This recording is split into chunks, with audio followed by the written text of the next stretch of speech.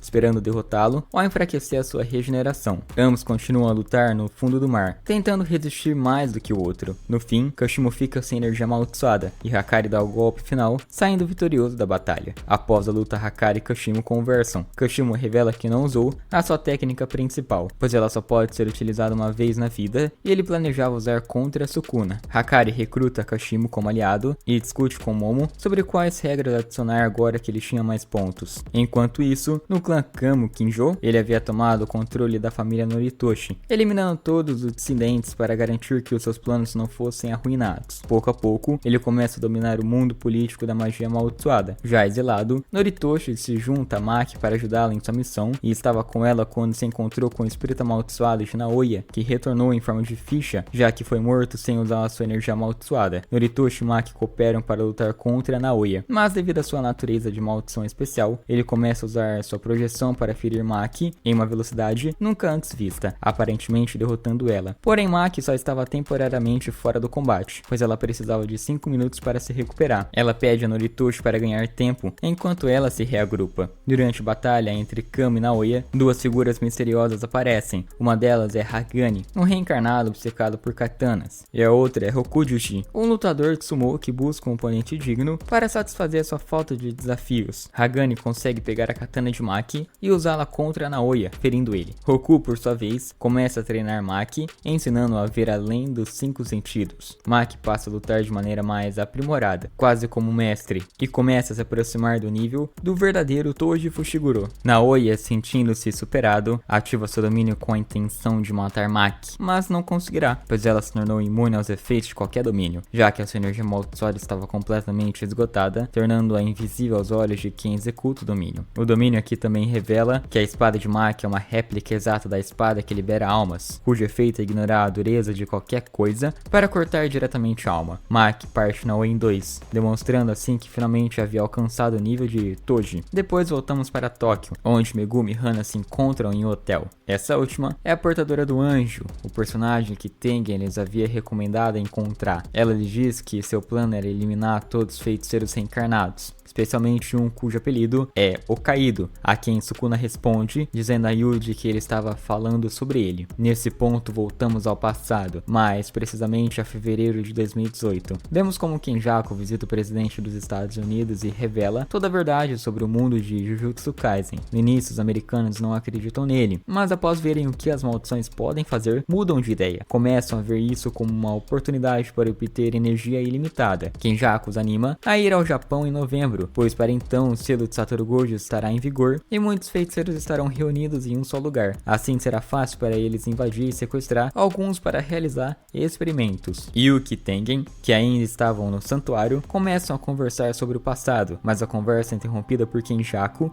que chega para levar Tengen embora. Jozo salta furioso para proteger Tengen e a batalha começa. Durante o combate, Kenjaku faz uma provocação psicológica a Chozo, dizendo que tanto ele quanto seus irmãos são seu maior fracasso, derrotando com a maldição de Geto. Chozo então não permitirá que o seu progenitor fale mal da sua família e pede poder emprestado a seus irmãos do útero amaldiçoado. Chozo começa a usar as técnicas de seus irmãos, mas como se viu, ainda assim não é rival para o grande vilão final do mangá, que nem estava lutando a sério. Yuki entra na sala para parabenizar Chozo por ter resistido tanto tempo e diz para ele deixar o resto com ela. Chozo fica inconsciente de tanto cansaço, e então começa a luta entre a feiticeira de grau especial e Kenjaku. A técnica de Yuki é chamada Bombaye, que permite ao usuário atribuir uma quantidade infinita de massa a si mesmo sem nenhum efeito negativo. Em outras palavras, ela pode aumentar o peso do seu corpo de tal modo que o único golpe a partir disso é devastador. Usando essa técnica, Yuki manda Kenjaku voando, quebrando seus braços com o impacto.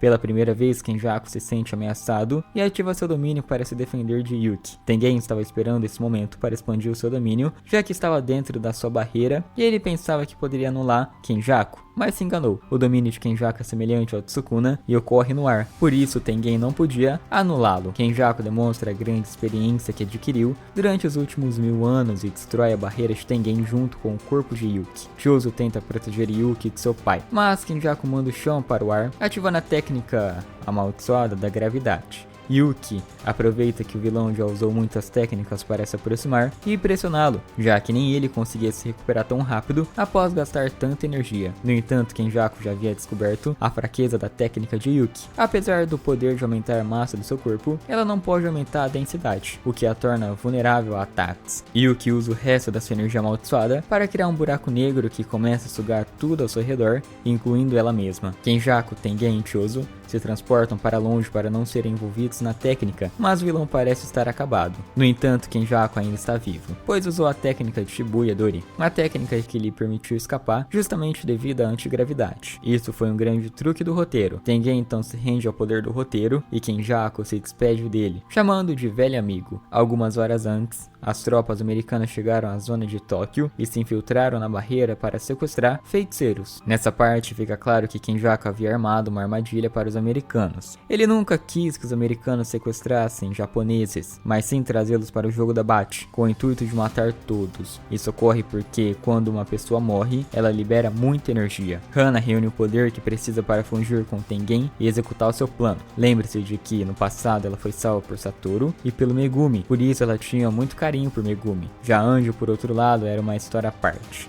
Era uma feiticeira que viveu há mais de 1000 anos e preferia compartilhar o corpo com Hana, em vez de dominá-lo completamente. Maki informa ao grupo sobre o estado atual de Tengen, e a partir disso eles gastam mais pontos para adicionar uma nova regra ao jogo. O jogador pode se retirar, desde que convide alguém de fora da colônia e pague 100 pontos. A ideia dessa regra era tirar a irmã de Megumi do jogo para que ela ficasse a salvo. Porém, já não havia mais uma irmã para salvar, pois Sumiki já não era mais Sumiki. Ela foi possuída por uma xamã milenar chamada Yorozu, que também estava obcecada por Sukuna. Yorozu estende suas asas e vai embora. Yuji e Hana tentam segui-la, mas Sukuna intervém. Ativando o pacto que fez com Itadori, Sukuna aproveita a situação e coloca um de seus dedos na boca de Megumi, fazendo dele seu novo recipiente. Sukuna revela que sempre percebeu o potencial de Megumi como receptáculo e que estava esperando o momento certo para tornar o seu corpo. A primeira coisa que Sukuna fez é dar uma surra em Itadori e depois aprimorar invocações de Megumi para levá-los ao próximo nível. Hana executa a escala de Jacob para purificar o corpo do seu querido amigo, mas isso não tem efeito em Sukuna, que a engana fingindo ser Megumi, fazendo-a se aproximar para atacá-la. Ao ver isso, Itadori se lança contra Sukuna e o golpeia com uma força nunca vista antes. O Rei das Maldições fica surpreso com a força dos golpes de Yuji e culpa Kenjaku por isso. Sukuna usa fios invisíveis para impedir que Yuji se aproxime, mas o garoto insiste e atravessa a técnica com pura força bruta. Ele então dá um soco poderoso em Sukuna. Com isso, o Rei Caído percebe que Megumi o estava enfraquecendo por dentro e que só podia acessar 10% do seu poder total. Enquanto pensa sobre isso, Maki entra na luta com Yuji e junto com ele cerca Sukuna, usando combate corpo a corpo. O Caído estava se divertindo mais do que nunca com a batalha, mas quando a situação ficou mais séria, apareceu Uraumi para congelar tudo. Uraumi então avisa seu mestre que o banho dele já estava pronto, e ambos se retiram rindo do quanto Yuji estava patético. Mais tarde, Uraumi explica que o banho era feito de sangue de maldições congeladas, e que ao se mergulhar, isso faria com que a alma de Megumi afundasse na escuridão. Após sair do banho, Sukuna é levado até a colônia Sendai por Kin, onde ele destrói o corpo de Sumiki para afundar ainda mais a alma de Megumi. Finalmente, Sukuna encontra Yorozu, que revela estar apaixonada por ele desde os tempos antigos. No entanto, Sukuna não liga e só pensa em matá-la. Yorozu então ativa sua técnica ritual, que permite replicar qualquer material em seu corpo. Ela cria uma armadura de carne de inseto e escolhe usar metal líquido para atacar devido à sua flexibilidade e poder. Sukuna, por sua vez, luta usando apenas as invocações de Megumi, pois ele queria que fosse o poder de Megumi a causar a morte de Sumiki, que certamente prejudicaria ainda mais a sua alma. Sukuna facilmente vence a transformação de Yorozu e pergunta se isso é tudo que ela tem. A feiticeira responde que não, e ativa sua expansão de domínio, criando a esfera perfeita. Sukuna ri e diz que não é necessário usar o seu domínio contra alguém tão fraco. Ele invoca o general Mahoraga, que com sua lança destrói a esfera intocável, matando Yorozu e fazendo com que a alma de Megumi sinta que a sua irmã querida foi destruída, afundando ainda mais ele na escuridão. De volta ao jogo, Kenjaku acrescenta duas novas regras. Uma impede a entrada de novos participantes, e outra diz que o jogo terminará quando todos os jogadores morrerem. Hana é salva por Rin e Shuko, e quando recobra consciência, o grupo se reúne para analisar como quebrar o selo da prisão. Itadori e sua equipe se preparam para liberar Satoru Gojo, utilizando a porta traseira que Tengen lhe forneceu. Graças à ajuda de Hana, a escala de Jacob finalmente funciona, e Gojo é libertado após mais de 100 capítulos do mangá, mas não aparece para Itadori e os outros, mas sim diante de Kenjaku. Satoru diz a Kenjaku para escolher bem as suas palavras, pois serão as últimas. No entanto, Sukuna chega antes que ele ataque. Gojo ri ao ver o novo corpo de Sukuna e comenta que ele estava muito cheio de si, para alguém que teve que fugir de Itadori. Kenjaku interrompe a conversa e avisa que Sukuna não deve lutar agora. Satoru concorda, pois ainda tem algumas coisas a resolver antes de enfrentar o Rei Caído. Ele marca o dia 24 de dezembro como o dia da batalha definitiva. Uraumi entrega os dedos restantes a Sukuna, embora lamentando não ter encontrado o último dedo perdido. perdido, supondo que Gojo tenha sob seu poder. As semanas passam, e finalmente o dia acordado chega. Satoru está vestido com a sua melhor roupa para a ocasião, mas seu rosto está mais sério do que nunca. Nenhum dos presentes sabe o que dizer para animá-lo, exceto Itadori, que pede para ele desativar sua técnica e dar uma palmada de apoio. Satoru sorri, desativa o infinito, então tanto Itadori quanto os outros podem ver o efeito da sua técnica. Satoru sobe ao teto e começa a batalha. Kotaka, Tahime e o velho ajudam Gojo a realizar um ritual para canalizar o seu poder amaldiçoado, o que aumenta a potência do seu ataque inicial a 120%. O potente ataque de Gojo surpreende Sukuna, que é jogado para longe junto com o prédio onde estava. Os dois mais poderosos da história agora caminham em direção um ao outro para a batalha definitiva. Gojo diz a Sukuna que, aparentemente, ele está confuso, porque o desafiante pelo título de Rei Caído é ele. Sukuna responde, dizendo para Gojo não se empolgar tanto com o ataque. E então, eles começam a luta corpo a corpo. Gojo, confiante como sempre, manda Sukuna voar, trazendo seu corpo de volta com a técnica azul. Satoru atira com o resplendor vermelho e continua pressionando o rei. Ambos trocam golpes enquanto voam pela área, destruindo tudo à sua volta. A luta estava sendo transmitida graças a Meimei, então todos estavam acompanhando cada detalhe. Voltando ao combate, tanto Gojo quanto Sukuna decidem expandir seus domínios ao mesmo tempo, mas nenhum dos dois consegue superar o território do outro. O resultado parecia ser um empate, mas o domínio de Sukuna era muito mais amplo do que o de Gojo, o que lhe permitia atacar a barreira de Gojo a partir do seu ponto fraco, a zona exterior. A barreira de Gojo se rompe e ele recebe um corte mortal no pescoço. No entanto, não se preocupem, Gojo tinha muito mais a oferecer e se recupera instantaneamente, usando a sua técnica de reversão. Com a barreira de Gojo destruída, Sukuna passa a ter vantagem, pois com seu próprio domínio ativo, seus ataques sempre acertam o alvo. Gojo tenta escapar para ganhar tempo, mas Sukuna persegue. Sem saída, Gojo improvisa e executa um domínio simples, o que o ajuda a se proteger dos efeitos do território de Sukuna. Porém, manter o domínio simples e usar a técnica inversa enquanto luta é extremamente difícil, até para Gojo. Então ele acaba cedendo diante dos ataques contínuos de Sukuna. Yuta e os outros começam a pensar que Gojo iria perder, mas suas expressões mudam quando Gojo consegue prender Sukuna para disparar um resplendor vermelho a queima-roupa. Sukuna se levanta e ativa novamente a sua expansão de domínio. Gojo reage fazendo o mesmo, mas com a diferença de que a sua barreira exterior agora poderia suportar os ataques de Sukuna, pois ele havia alterado as condições da sua invocação. Eles voltam a ficar empatados, mas não por muito tempo, pois Sukuna utiliza um voto vinculativo para aumentar o poder do seu domínio exterior, quebrando novamente a barreira de Gojo por fora. Gojo então muda sua estratégia e ativa uma técnica secreta que funciona como uma espécie de escudo para repelir os cortes de Sukuna. Depois disso, Gojo executa novamente essa expansão de domínio, mas dessa vez a reduz ao tamanho de uma esfera do tamanho de uma bola de tênis. Meimei comenta sobre como isso é possível, e ela especula que Gojo deve ter aprendido isso durante seu tempo na prisão. A barreira de Gojo ficou pequena e resistente, mas por dentro manteve suas dimensões originais. Gojo causa muito dano a Sukuna dentro da esfera pequena, e tanto o domínio de Gojo quanto de Sukuna colapsam ao mesmo tempo. Percebendo que perdeu sua vantagem, Sukuna começa a correr para ganhar tempo e se curar, enquanto Gojo persegue. Pensando sobre o motivo de Sukuna não ter invocado uma Horaga, seu próprio domínio, ele é mais forte que Sukuna, então invoca pela terceira vez para derrotar Sukuna com uma série de golpes. Após 3 minutos, ambos os domínios colapsam e Gojo rapidamente expande o seu domínio, sendo mais rápido que Sukuna por uma fração de segundo. Gojo aproveita que Sukuna foi atingido pelo vazio infinito para causar o máximo de dano possível, porém não foi suficiente, pois Sukuna, sem forças para invocar o General Divino Mahoraga, havia se adaptado à técnica do vazio e rompeu a barreira de Gojo com um golpe. Descobre-se que Sukuna havia planejado desde o início fazer com que Mahoraga se acostumasse ao território de Gojo, e para ganhar tempo, usou a alma de Megumi como escudo, fazendo-a receber o vazio infinito no lugar dele. Gojo ri e diz a Sukuna que dessa vez ele não será capaz de quebrar o seu domínio. Sukuna responde que isso já não importa, pois Gojo não terá mais que lidar com ele. Gojo começa a sangrar pelo nariz, pois havia sobrecarregado seu cérebro com a técnica inversa e agora não conseguia mais expandir o seu território. Porém, Sukuna também passa por dificuldades, já que ao tentar invocar o seu santuário, seus olhos explodem como se fossem sacos de ketchup.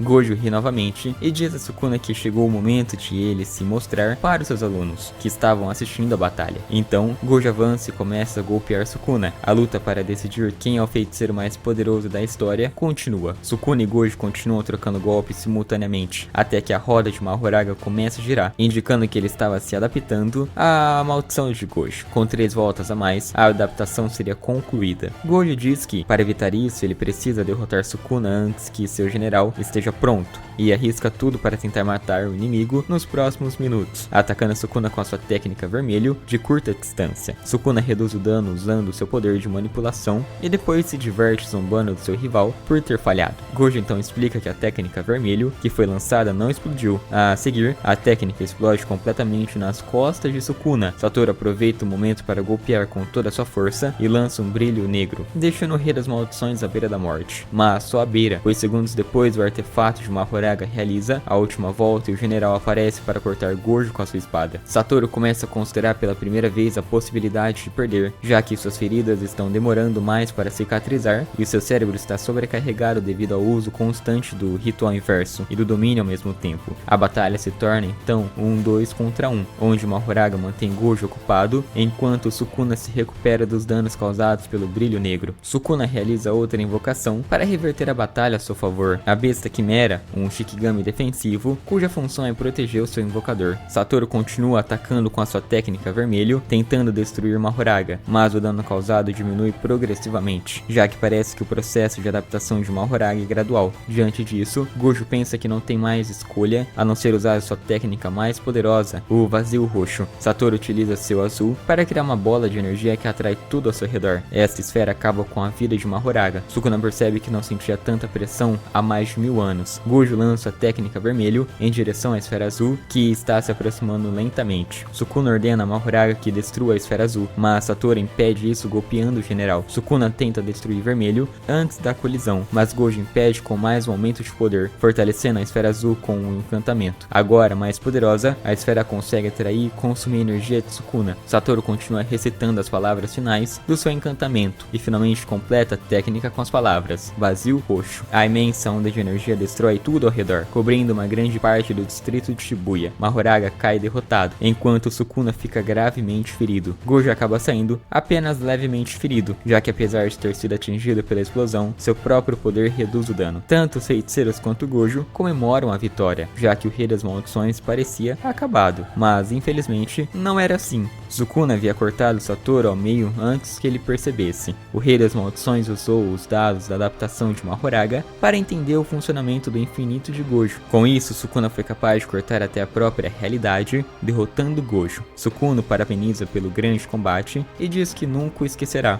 Logo após, Kashimo chega voando para ter a sua vez contra o mais poderoso da história. Kashimo observa enquanto Uraumi desce do céu, ficando de pé sobre um cubo de gelo. Hakari tenta interceptá-lo, mas o cubo cai sobre Sukuna, que contém uma ferramenta amaldiçoada deixada por Yorozu antes da sua morte. Essa ferramenta permite que Sukuna complete seu ritual de ressurreição, podendo assim tomar completamente o corpo de Megumi e curar todas as suas feridas. Kashimo contempla a forma final de Sukuna e se emociona, pensando que está diante de um ser perfeito. Mas para Sukuna, pouco importava o Homem Elétrico, e ele o mata sem piedade após um combate que não durava nem meio capítulo. E Itadori e o advogado, Hiromi Higuruma, entram em cena. Enquanto isso, em outra colônia, uma feiticeira com cabelo encaracolado é interceptada por Kenjaku, que a mata com facilidade. Para a infelicidade de Hazenuki, ele também encontra o vilão e da mesma forma acaba sendo assassinado. O comediante Takaba será o último a encontrar Kenjaku, que o ignora inicialmente, mas logo se surpreende ao ver que Takaba não morre como os outros. Voltamos um pouco no tempo para ver a conversa entre a Anja, Hana, Hakari, Yuta e Kusakabe. Anja queria emboscar Kenjaku para evitar que ele ficasse solta e sugeriu enviar Takaba para enfrentá-lo, argumentando que a técnica de comédia dele poderia ser útil contra o vilão. Após isso, retornamos ao presente, onde Takaba e Kenjaku têm um combate bem cômico e engraçado. Takaba, o comediante, cai no chão enquanto pensa que talvez sua piada não seja tão engraçada quanto ele imaginava. Takaba tem um pequeno flashback, lembrando o motivo pelo qual começou na comédia. Queria fazer as pessoas rirem, acreditando que através do riso, as pessoas começariam a conhecê-lo. Ao retornar ao presente, Takaba se desculpa com Kenjaku, faz uma reverência e diz que continuará rindo até não conseguir mais. Kenjaku invoca sua categoria especial, mas ela é destruída pela comédia de Takaba, que o faz cair no chão. Kenjaku então decide continuar o jogo, já que nunca havia encontrado um feiticeiro tão único quanto Takaba. Ele começa a perceber que a cena de comédia do comediante era um fruto da sua imaginação, e que a maldição de Takaba materializa essas cenas, causando danos a Kenjaku, que se acumulavam aos poucos. A batalha entre o comediante chega ao fim, quando Takaba se despede de Kenjaku com um sorriso e gratidão pela brincadeira. Kenjaku admite que realmente se divertiu, mas a diversão não dura muito, pois Yuta aparece por trás dele e corta sua cabeça. Kenjaku percebe que tudo havia acontecido conforme o plano de Takaba e lamenta ter apressado as coisas. Ele então declara que a sua vontade vai ser realizada. Voltamos à luta entre Sukuna, Yuji e Higuruma, que tinha um plano, usar uma técnica de julgamento para condenar Sukuna à pena de morte. Para isso, o advogado retomou o caso de Sukuna, culpando-o pelo massacre de Shibuya. Sukuna não se importava com as reportagens e admite a culpa, preparando-se para lutar contra a espada do carrasco de Higuruma. Yuji e Higuruma acreditaram que finalmente teriam uma chance de vencer, já que as reportagens também confiscaram a técnica de condenação. No entanto, isso não aconteceu, pois quando o condenado possui uma relíquia, o Shikigami dá preferência a ela antes de remover a técnica. Sukuna, portanto, manteve seus poderes, mas perdeu a ferramenta de Yorozu. Vários feiticeiros entraram na luta, mas nenhum conseguiu fazer frente ao imenso poder do Rei das Maldições. Sukuna rapidamente derrotou Chozo com um soco no estômago e em seguida perseguiu Higuruma, interessado nele por achar que possuía um talento elaborado ao de Gojo, e isso considerando que ele só havia despertado seus poderes recentemente. Sukuna disse a Higuruma que se lembraria do seu nome, e então o prédio desabou. Yuji atacou Sukuna, mas o Rei das Maldições o feriu gravemente, e aquele disse que não estava interessado em lutar contra ele. Sukuna então começa a cantar para ativar o seu ritual, destruindo o prédio e cortando o braço de Higuruma. O advogado ainda tentou se arriscar e, aproveitando uma distração de Chozo, conseguiu perfurar a mão de Sukuna com a espada, mas o rei simplesmente cortou a mão para evitar os efeitos negativos e depois feriu gravemente Higuruma. O Yui e Kirara apareceram rapidamente no local, levando o corpo do advogado para um lugar seguro. Ao ver isso, Sukuna percebe que também retiraram o cadáver de Gojo. Sukuna então nota que estavam retirando os feridos para que Shoko os curasse. Ele percebeu que Higuruma havia aprendido a usar a técnica inversa, o que o permitia resistir aos golpes e se recuperar, o que o incomodava muito, pois por mais que Sukuna o destruísse, ele sempre se levantava e ficava mais forte. Surgiu então Kagami, que informa que agora Megumi tem autoridade para iniciar a assimilação com Tengen, ou seja, Sukuna agora tem o poder de causar o fim do mundo. Sukuna decide que irá matar o lutador e depois os outros jogadores para finalmente se divertir com o que nascerá da assimilação. Yuta finalmente chega à batalha e ataca Sukuna com o auxílio de Rika, a quem chama de rainha. Yuta golpeia o corpo de Sukuna e depois recupera sua espada, desviando de alguns ataques. Yuta se sente prejudicado por não ter chegado antes, acreditando que poderia ter evitado muitas baixas. Para se redimir, ele luta com seriedade e ativa sua expansão de domínio, amor mútuo e verdadeiro. Yuta começa a atacar Sukuna com seu míssil de gelo e Sukuna se defende, mas acaba sendo ferido. O Rei das Maldições começa a analisar a situação e logo percebe o plano dos inimigos. Queriam que Yuta enfraquecesse para que os golpes de Itadori conseguissem atingir a sua alma diretamente. Se Sukuna recebesse muitos golpes, ele seria separado de Megumi. O domínio de Yuta é poderoso e fácil de entender. Cada espada no chão contém uma técnica que o usuário copiou anteriormente. Cada espada tem um único uso e Yuta nem mesmo sabe ao certo quais são as suas habilidades até que ele utilize. Como Sukuna estava enfraquecido pela luta contra Gojo, ele não conseguiu se regenerar melhor e também não pôde usar o seu domínio, o que fez com que estivesse lutando de forma cada vez mais dificultada. Yuji vai recuperando aos poucos a alma do seu companheiro com cada golpe, enquanto a energia de Sukuna continua a diminuir. Yuta finalmente encontra uma espada que estava caçando e, atacando o Rei das Maldições com a sua própria técnica, ele corta a cara de Sukuna. Em seguida aparece Itadori e lhe dá um bom golpe. Yuta revela a Sukuna que foi ele que teve o último dedo e que permitiu imitá-lo. Yuta e Itadori continuam atacando Sukuna e então seguram Sukuna com todas as suas forças para executar o plano da anja. Yuta utiliza a técnica escada de Jacob, que atinge seu alvo em cheio. O plano parecia ter sido um sucesso, mas havia um pequeno problema. Megumi não tinha intenção de lutar, então era inútil tentar salvar sua alma. Sukuna conseguiu ativar sua técnica de corte e feriu gravemente Yuta, fazendo com que o domínio se rompa. Como o plano B falhou, Maki chega para colocar o plano C em ação e entra na luta, levantando a sua espada pelas costas, enquanto Yuta se retira ferido com Ui. Maki troca alguns golpes com Sukuna enfraquecido, que apesar de estar muito ferido, ainda é muito superior. Sukuna sente o poder potencial de Maki e acha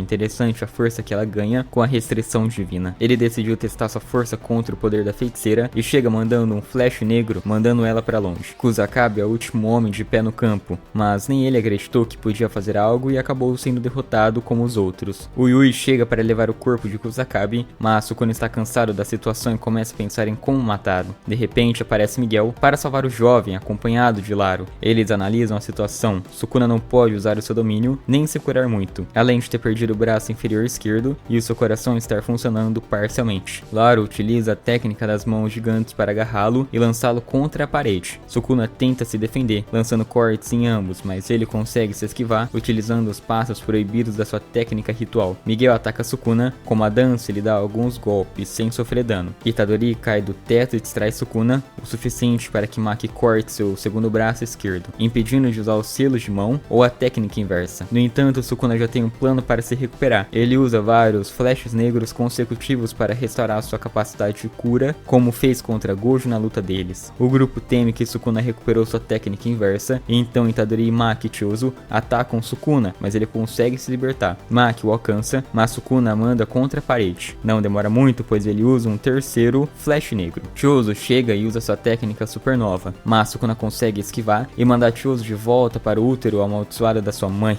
Com um quarto flash negro, Itadori assume a liderança e surpreende o Rei das Maldições, atacando com o sangue perfurante de Chozo. Lauro chama a atenção de Sukuna com a sua técnica, tendo tempo suficiente para Itadori se aproximar e golpeá-lo com seu próprio flash negro. Agora voltamos alguns dias no tempo para a conversa entre Uraumi e Sukuna, onde Sukuna revela que sua mãe estava grávida de gêmeos, mas ele acabou se alimentando do irmão no útero para sobreviver. A alma da sua irmã reencarnou durante séculos até que Kenjaku conheceu o pai de Itadori. Foi por isso que ele se apegou a ele, criando Yuji, que nasceu com um dos dedos selados dentro de si, ou seja, o protagonista é um sobrinho espiritual de Sukuna, o que explica sua força. Itadori começa a despertar seu talento latente e solta um segundo e terceiro flash negro contra o rei caído. Sukuna percebe que Itadori fica mais forte com cada golpe, já que dentro dele está tanto o poder dos úteros amaldiçoados quanto o seu próprio relicário, que se despertou durante uma batalha. Itadori dá um quarto flash negro consecutivo e o quinto vem logo depois. Sukuna se perguntou